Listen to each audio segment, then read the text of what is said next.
നമസ്കാരം. ക്യൂ മലയാള UK ന്യൂസിലേക്ക് സ്വാഗതം. ചൈനീസ് പ്രസിഡന്റിന്റെ UK സന്ദർശനത്തിന് വഴിയൊരുക്കി കീർ സ്റ്റാർമർ. ബന്ധങ്ങൾക്ക് പുതിയ ദിശാബോധം. ബ്രിട്ടീഷ് പ്രധാനമന്ത്രി കീർ സ്റ്റാർമർ ചൈനയുമായുള്ള ബന്ധം മെച്ചപ്പെടുത്തുന്നതിന്റെ ഭാഗമായി പ്രസിഡന്റ് ഷീ ജിൻപിങ്ങിനെ UK സന്ദർശനത്തിന് സ്വാഗതം ചെയ്യാൻ സാധ്യത തെളിയിച്ചിരിക്കുകയാണ്. 8 വർഷങ്ങൾക്ക് ശേഷം ഒരു ബ്രിട്ടീഷ് പ്രധാനമന്ത്രിയുടെ ചൈനയിലേക്കുള്ള ആദ്യ സന്ദർശനമായിരുന്നു ഇത്. ചൈനീസ് പ്രസിഡന്റുമായുള്ള ചർച്ചകൾ ഇരു രാജ്യങ്ങളും തമ്മിലുള്ള ബന്ധം കൂടുതൽ ശക്തമാക്കിയതായി അദ്ദേഹം അവകാശപ്പെട്ടു. വിസ ഇളവുകൾ, വിസ്കിക്ക് ഇറക്കുമതി തീരുവ കുറയ്ക്കൽ, സാമ്പത്തിക സഹകരണ കരാറുകൾ എന്നിവയെല്ലാം ഈ സന്ദർശനത്തിന്റെ ഫലങ്ങളായി പറയപ്പെടുന്നു. എന്നാൽ UKയിലെ ചൈനയുടെ മനുഷ്യാവകാശ ലംഘനങ്ങളെ വിമർശിക്കുന്നവർക്ക് ഈ നീക്കം കടുത്ത ആശങ്ക ഉളവാക്കിയിട്ടുണ്ട്. 2021 ചൈനയുടെ ഉപരോധം നേരിടുന്ന ബ്രിട്ടീഷ് എംപിമാർക്കുള്ള വിലക്ക് നിലനിൽക്കുന്ന സാഹചര്യത്തിൽ ഷീ ജിൻപിങ്ങിന്റെ സന്ദർശനം രാഷ്ട്രീയമായി വെല്ലുവിളി ഉയർത്തുമെന്ന് വിലയിരുത്തപ്പെടുന്നു. ബ്രിട്ടീഷ് ജനതയുടെയും ബിസിനസിന്റെയും താൽപര്യങ്ങൾക്ക് ചൈനയുമായുള്ള ബന്ധം പുനരുജ്ജീവിപ്പിക്കുന്നത് ഗുണം ചെയ്യുമെന്നും ഇത് ഒരു ഐസ് ഏജ് കാലഘട്ടത്തിൽ നിന്ന് പുറത്തുവരുന്നതിനുള്ള സൂചനയാണെന്നും സ്റ്റാർമർ കൂട്ടിച്ചേർത്തു. ഗ്രേറ്റ് ഓർമണ്ട് സ്ട്രീറ്റ് ഹോസ്പിറ്റലിൽ 94 കുട്ടികൾക്ക് ശസ്ത്രക്രിയ പിഴവിൽ ഗുരുതരമായ ആരോഗ്യ പ്രശ്നങ്ങൾ. ലണ്ടനിലെ പ്രശസ്തമായ ഗ്രേറ്റ് ഓർമണ്ട് സ്ട്രീറ്റ് ഹോസ്പിറ്റലിൽ ശസ്ത്രക്രിയ വിഭാഗത്തിലെ മുൻ ഓർത്തോപീഡിക് സർജൻ യാസർ ജബ്ബാറിന്റെ പരിചരണത്തിനിടെ 94 കുട്ടികൾക്ക് ഗുരുതരമായ ആരോഗ്യ പ്രശ്നങ്ങൾ സംഭവിച്ചതായി റിപ്പോർട്ട്. കഴിഞ്ഞ 5 വർഷത്തിനിടെ ഇദ്ദേഹം ചികിത്സിച്ച് 789 കുട്ടികളുടെ കേസുകൾ വിശദമായി പരിശോധിച്ചതിൽ 36 കുട്ടികൾക്ക് ഗുരുതരമായതും 39 കുട്ടികൾക്ക് മിതമായതും 19 കുട്ടികൾക്ക് നേരിയതുമായ ആരോഗ്യ പ്രശ്നങ്ങൾ നേരിട്ടതായും കണ്ടെത്തി. തെറ്റായ ശസ്ത്രക്രിയാ രീതികൾ, മതിയായ മുൻകരുതലുകൾ എടുക്കാത്തത്, ഡോക്യുമെന്റേഷനിലെ പിഴവുകൾ, ശരിയായ രീതിയിൽ ശസ്ത്രക്രിയ നടത്താത്തത് തുടങ്ങിയ ഗുരുതരമായ വീഴ്ചകൾ റിപ്പോർട്ടിൽ ചൂണ്ടിക്കാണിക്കുന്നു.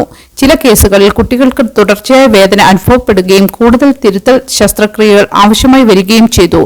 ആശുപത്രി അധികൃതർ ഇതിനോടകം സംഭവത്തിൽ ഖേദം പ്രകടിപ്പിക്കുകയും ഇത്തരം സംഭവങ്ങൾ ആവർത്തിക്കാതിരിക്കാൻ ആവശ്യമായ നടപടികൾ സ്വീകരിച്ചതായും അറിയിച്ചു. മെട്രോപൊളിറ്റൻ പോലീസ് റിപ്പോർട്ട് പരിശോധിച്ച് ആവശ്യമായ തുടർ നടപടികൾ സ്വീകരിക്കുമെന്ന് അറിയിച്ചിട്ടുണ്ട്. UKയിലെ വാട്ടർ ബില്ലുകൾ വീണ്ടും ഉയരും. പ്രതിമാസ ബില്ലുകളിൽ വർധനവ്. ഇംഗ്ലണ്ടിലും വെയിൽസിലും ഏപ്രിൽ മാസം മുതൽ വാട്ടർ ബില്ലിൽ ശരാശരി 5.4% വർധനവ് പ്രഖ്യാപിച്ചു. ഇത് സാധാരണക്കാരുടെ കുടുംബ ബില്ലുകളിൽ പ്രതിമാസം ഏകദേശം 2.70 പൗണ്ടിന്റെ അധിക ബാധ്യത വരുത്തും. ഇതോടെ ശരാശരി വാർഷിക ബിൽ 639 പൗണ്ടായി ഉയരും. വിവിധ ജലവിതരണ കമ്പനികൾക്കനുസരിച്ച് ഈ വർധനവിൽ വ്യത്യാസങ്ങളുണ്ടാകാം. സെവൻ ട്രെൻഡ് ഉപഭോക്താക്കൾക്ക് 10% വർധനവുണ്ടാകുമ്പോൾ യുണൈറ്റഡ് യൂട്ടിലിറ്റീസ് 9% വില വർദ്ധിപ്പിക്കുന്നത്. സ്കോട്ട്ലൻഡിൽ വാർഷിക ബിൽ 42 പൗണ്ട് വർദ്ധിച്ച് 532 പൗണ്ടായി ഉയരും. പതിറ്റാണ്ടുകളായി ജലവിതരണ ശൃംഖലയിൽ ആവശ്യമായ നിക്ഷേപം നടക്കാത്തതും മലിനജല ശുദ്ധീകരണ സംവിധാനങ്ങൾ മെച്ചപ്പെടുത്തുന്നതുമാണ് ഈ വർധനവിന് കാരണമായി വാട്ടർ UK വിശദീകരിക്കുന്നത്. ഇതിനായി ഏകദേശം 20 ബില്യൺ പൗണ്ടിന്റെ നിക്ഷേപം കമ്പനികൾ ലക്ഷ്യമിടുന്നു. എന്നാൽ പണപ്പെരുപ്പത്തേക്കാൾ ഉയർന്ന നിരക്കിൽ ബില്ലുകൾ കൂടുന്നത് സാധാരണക്കാരെ പ്രതിസന്ധിയിലാക്കുമെന്ന് ഉപഭോക്തൃ സംഘടനകൾ മുന്നറിയിപ്പ് നൽകുന്നു. ബില്ലുകൾ കുറയ്ക്കാൻ വാട്ടർ മീറ്ററുകൾ ഉപയോഗിക്കാനും സോഷ്യൽ താരിഫുകൾക്ക് അർഹതയുണ്ടോ എന്ന് പരിശോധിക്കാനും അധികൃതർ നിർദ്ദേശിക്കുന്നു. UKയിലെ മലയാളി ട്രക്ക് ഡ്രൈവർമാരുടെ 4ാം വാർഷിക സംഗമം ഫെബ്രുവരിയിൽ. UKയിലെ മലയാളി ട്രക്ക് ഡ്രൈവർമാരുടെ കൂട്ടായ്മയായ Malayali truck drivers United kingdom തങ്ങളുടെ 4ാമത് വാർഷിക സമ്മേളനം ഫെബ്രുവരി 6, 7, 8 തീയതികളിൽ ഡെർബിഷയറിലെ മറ്റ്ലോക്ക് ലീഗ്രീൻ ഔട്ട്ഡോർസിൽ സംഘടിപ്പിക്കുന്നു. അനിൽ എബ്രഹാം, റോയ് തോമസ്, ജെയിൻ ജോസഫ്, അമൽ പയസ്, ജിബിൻ ജോസഫ് എന്നിവരാണ് ഇക്കാര്യം അറിയിച്ചത്. 2021 ബിജു തോമസ്, റോയ് തോമസ്, റിജു ജോണി, റെജി ജോണി, അരുൺ തോമസ് തുടങ്ങിയവരുടെ ദീർഘവീക്ഷണത്തോടെ ആരംഭിച്ച MTDUK ഈ രംഗത്തേക്ക് കടന്നുവരാൻ ആഗ്രഹിക്കുന്ന യുവതലമുറയ്ക്ക് വഴികാട്ടിയാകുന്നു. ഈ കൂട്ടായ്മ ട്രക്ക് ഡ്രൈവിംഗ് മേഖലയിലേക്ക് കൂടുതൽ ചെറുപ്പക്കാരെ ആകർഷിക്കുന്നതിനും അവർക്ക് തൊഴിൽപരമായ മാർഗനിർദ്ദേശങ്ങളും ബിസിനസ് സാധ്യതകളെക്കുറിച്ചുള്ള വിവരങ്ങളും നൽകുക എന്ന ലക്ഷ്യത്തോടെയാണ് പ്രവർത്തിക്കുന്നത്.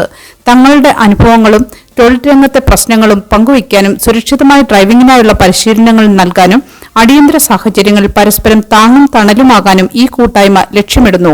ഒന്നായി നിന്നാൽ ഏത് വിഷമത്തെയും അതിജീവിക്കാം എന്ന പ്രചോദനത്തോടെയാണ് സംഘടന മുന്നോട്ടു പോകുന്നത്. 4ാമത് സമ്മേളനം മുൻ വർഷങ്ങളിലേതുപോലെ തന്നെ ഗംഭീരമാക്കാനുള്ള തയ്യാറെടുപ്പിലാണ് സംഘാടകർ. UKയിൽ ഇരട്ട ജോലിക്ക് കടിഞ്ഞാൺ. ലക്ഷക്കണക്കിന് പൗണ്ട് തിരികെ പിടിച്ച് സർക്കാർ. മലയാളികളും ശ്രദ്ധിക്കണം. ബ്രിട്ടനിലെ സർക്കാർ സ്ഥാപനങ്ങളിൽ ജോലി ചെയ്യുന്നതിനിടയിൽ രഹസ്യമായി മറ്റു ജോലികൾ കൂടി ചെയ്യുന്നവർക്കെതിരെ ശക്തമായ നടപടിക്കൊരുങ്ങി സർക്കാർ. വർക്ക് ഫ്രം ഹോം സൗകര്യം ദുരുപയോഗം ചെയ്ത് ഒരേ സമയം ഒന്നിലധികം സ്ഥാപനങ്ങളിൽ നിന്ന് ശമ്പളം വാങ്ങുന്ന പോളിഗ്യാമസ് വർക്കിംഗ് രീതിയാണ് ക്യാബിനറ്റ് ഓഫീസ് അന്വേഷിക്കുന്നത്. 2016 മുതൽ ഇതുവരെ ഇത്തരം 301 ജീവനക്കാരിൽ നിന്ന് ഏകദേശം 1.35 മില്യൺ പൗണ്ട് തിരികെ പിടിച്ചു. നാഷണൽ ഫ്രോഡ് ഇനിഷ്യേറ്റീവ് വഴി പെൻഷൻ ഡേറ്റയും HMRC പേറോൾ വിവരങ്ങളും താരതമ്യം ചെയ്താണ് പലരും പിടിയിലാകുന്നത്. പൊതുമേഖലയിലെ താരതമ്യേന കുറഞ്ഞ ശമ്പളവും ഉയർന്ന ജീവിതച്ചെലവുമാണ് പലരെയും ഇത്തരം പ്രവർത്തനങ്ങളിലേക്ക് നയിക്കുന്നത്. എന്നാൽ ഇത് തൊഴിൽ നിയമങ്ങളുടെ ലംഘനമാണെന്നും ക്രിമിനൽ നടപടികൾക്ക് വഴിവെക്കുമെന്നും അധികൃതർ മുന്നറിയിപ്പ് നൽകുന്നു. എംപ്ലോയ്മെന്റ് കോൺട്രാക്റ്റിലെ എക്സ്ക്ലൂസീവ് സർവീസ് ക്ലോസ് പരിശോധിക്കണമെന്നും അനുമതിയില്ലാതെ മറ്റു ജോലികൾ ചെയ്യുന്നത് ഗ്രോസ് മിസ്കണ്ടക്ട് ആയി കണക്കാക്കുമെന്നും വിദഗ്ധർ മുന്നറിയിപ്പ് നൽകുന്നു. ഇത് ഭാവിയിലെ വിസ പുതുക്കലിനെയും പൌരത്വത്തെയും പോലും ബാധിച്ചേക്കാം. യുകെയിൽ വിസ തട്ടിപ്പ്. തൊഴിലില്ല, ശമ്പളമില്ല, പക്ഷേ വിസ റെഡി. ലക്ഷങ്ങൾ തട്ടിപ്പ്. യുകെയിൽ അനധികൃതമായി താമസിക്കാൻ ആഗ്രഹിക്കുന്ന കുടിയേറ്റക്കാരെ ലക്ഷ്യമിട്ട് വ്യാജ സ്കിൽഡ് വർക്കർ വിസകൾ വിൽക്കുന്ന അന്താരാഷ്ട്ര ക്രിമിനൽ സംഘത്തെക്കുറിച്ച് ഞെട്ടിക്കുന്ന വിവരങ്ങൾ പുറത്ത്. ദി ടൈംസ് പത്രം നടത്തിയ അന്വേഷണത്തിൽ ഏജന്റുമാർ 20,000 പൗണ്ട് വരെ ഉദ്യോഗാർത്ഥികളിൽ നിന്ന് ഈടാക്കുന്നതായി കണ്ടെത്തി. നിലവിലില്ലാത്ത വിദഗ്ധ ജോലികൾക്കായാണ് ഇവർ വ്യാജ സ്പോൺസർഷിപ്പ് സർട്ടിഫിക്കറ്റുകൾ ഉപയോഗിച്ച് വിസ സംഘടിപ്പിക്കുന്നത്. യഥാർത്ഥത്തിൽ അവിടെ ജോലിയൊന്നും ചെയ്യുന്നില്ലെങ്കിലും പേറോൾ രേഖകളിൽ ശമ്പളം നൽകുന്നതായി കാണിക്കും. പിന്നീട് ഈ തുക ഏജന്റിന് തിരികെ നൽകണം.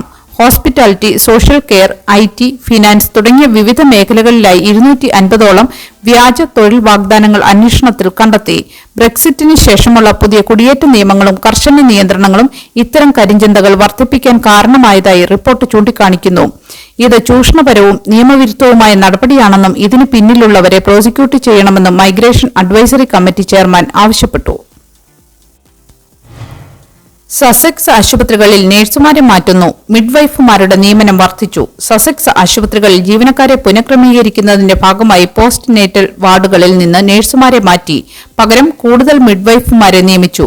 University hospital Sussex NHS foundation trust 7 ആശുപത്രികളിലായി നടത്തുന്ന ഈ മാറ്റങ്ങൾക്കിടയിൽ ചികിത്സാ പിഴവുകളിൽ പരാതികളുമായി കൂടുതൽ മുൻ രോഗികൾ രംഗത്തെത്തിയിട്ടുണ്ട്.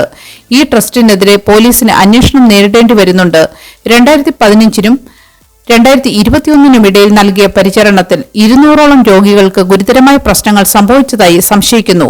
ഇത് സംബന്ധിച്ച് ക്രിട്ടിക്കൽ കെയർ സർജൻ മാർക്ക് ലെമയുടെ ചികിത്സയെക്കുറിച്ചും അന്വേഷണം നടക്കുന്നുണ്ട്. കൂടാതെ ബറോണസ് അമോസ് നയിക്കുന്ന ദേശീയ തലത്തിലുള്ള അന്വേഷണത്തിന്റെ ഭാഗമായും ഈ ട്രസ്റ്റ് പരിശോധിക്കപ്പെടുന്നുണ്ട്.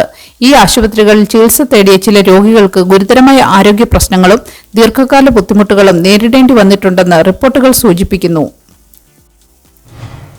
ലണ്ടനിലെ കടകളിൽ മോഷണം 19% വർദ്ധിച്ചു. സംഘടിത കുറ്റകൃത്യങ്ങൾക്കെതിരെ നടപടി ശക്തമാക്കിയിട്ടും ഫലമില്ല. ലണ്ടനിലെ കടകളിൽ നിന്നുള്ള മോഷണം കഴിഞ്ഞ വർഷം 19% വർദ്ധിച്ചു.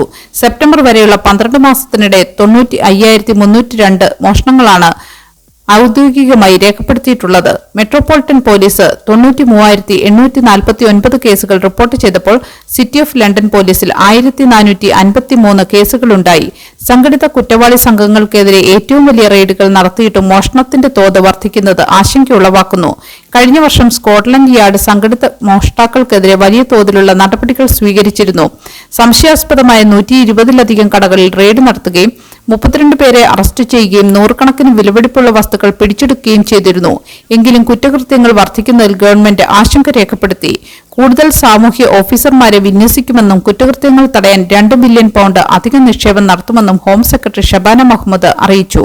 അതേസമയം ഇംഗ്ലണ്ടിലും വെയിൽസിലും കൊലപാതകങ്ങൾ കുറഞ്ഞതായും റിപ്പോർട്ടുകളുണ്ട്. നല്ലൊരു ദിവസം ആശംസിച്ചുകൊണ്ട് ഈ വാർത്താ ബുള്ളറ്റിൻ ഇവിടെ പൂർണ്ണമാകുന്നു. എല്ലാ ദിവസവും ക്യൂ മലയാളം UK ന്യൂസിൽ നിന്നുള്ള വാർത്താ അപ്ഡേറ്റുകൾക്കായി കാത്തിരിക്കുക. നോട്ടിഫിക്കേഷനുകൾ ലഭിക്കുന്നതിന് ബെല്ലൈക്കൺ എനേബിൾ ചെയ്യണമെന്നും ഫേസ്ബുക്ക്, ഇൻസ്റ്റാഗ്രാം, യൂട്യൂബ് എന്നിവയിലൂടെ Q Malayalam UK news follow ചെയ്യണമെന്നും അഭ്യർത്ഥിക്കുന്നു.